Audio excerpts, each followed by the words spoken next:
Assalamualaikum warahmatullahi wabarakatuh. Perkenalkan, nama saya Ana Nuri Martusoleha, bisa dipanggil Ana. Saya dari 10 IPS 2 SMA Nazatul Tulab, Rajan Campong Sampai. Di sini saya akan membahas soal 10 SBMPTN Mapel Ekonomi. Yaitu soal pertama, pada saat panen padi, untuk melindungi salah satu pelaku ekonomi, sebaiknya pemerintah menerapkan kebijakan titik-titik.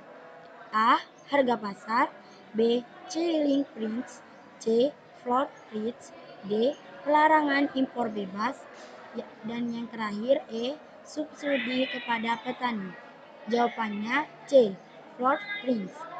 Soal kedua, dengan menggunakan teori ordinal utility dengan jumlah anggaran yang dimilikinya, kepuasan seseorang konsumen mencapai maksimum pada saat titik-titik.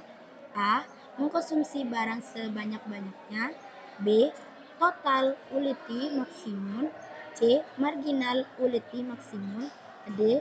Kurva indiferensi persinggungan dengan garis anggaran.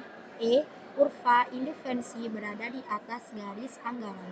Jawabannya yaitu D. Kurva indiferensi persinggungan dengan garis anggaran. Yang ketiga, bila rupiah mengalami apresiasi atau kata lain ceteris paribus, dampaknya adalah titik-titik. A. Ekspor Indonesia meningkat. B. Impor Indonesia meningkat. C. Neraca pembayaran Indonesia akan mengalami defisit.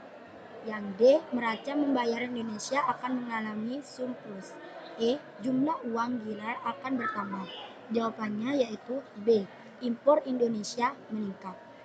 Yaitu soal keempat, dalam perbankan syariah dikenal adanya transaksi jual beli di mana barang yang dijual-belikan belum ada, namun kualitas harga, dan waktu penyerahan barang sudah ditentukan secara pasti. Sistem transaksi semacam itu dinamakan A. Salam. B. Hiwalaya. C. Murabahah. D. Musyawarah. Musyarakah.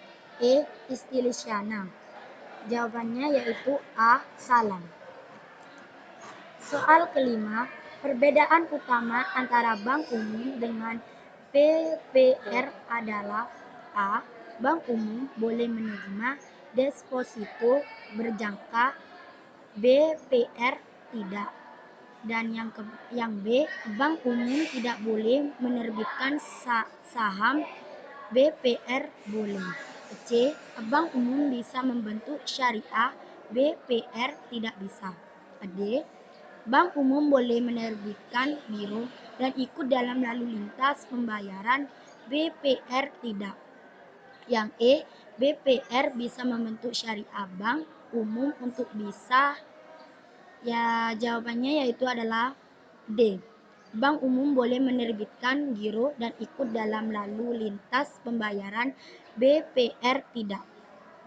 Nah, soal yang keenam, berikut ini yang termasuk instrumen derivatif di pasar modal adalah A. Convertibility bonds. B. Government bond. C. Common stock. D. Dividends. E. Warrants. Nah, jawabannya yaitu E. Warrants. Nah, soal yang ketujuh, dalam ekonomi apabila kita ingin mencapai suatu tujuan, harus mengorbankan tujuan yang lain. Karena adanya keterbatasan ataupun tujuan yang saling bertentangan, hal ini disebut dengan A. Biaya oportunitas. B. Charitatif. C. Marginalisasi. D. Trade-off. E. Analisis manfaat. Jawabannya yaitu D. Trade-off. Soal yang ke-8, suatu sistem ekonomi di mana tujuan utamanya adalah kebebasan dan efisiensi ekonomi yang diperoleh dengan memfasilitasi persaingan secara sehat bagi seluruh warga. Negaranya disebut A. Sistem ekonomi pasar, B. Sistem ekonomi komando, C. Sistem ekonomi tradisional, D. Sistem ekonomi campuran. Jawabannya yaitu A. Sistem ekonomi pasar.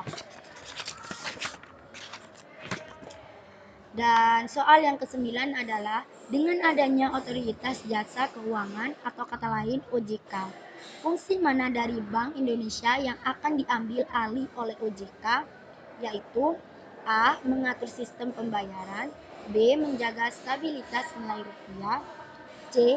Mencetak uang, D. Mengatur dan mengawasi bank, E. Kebijakan makroprudensial. Jawabannya yaitu D. Mengatur dan mengawasi bank.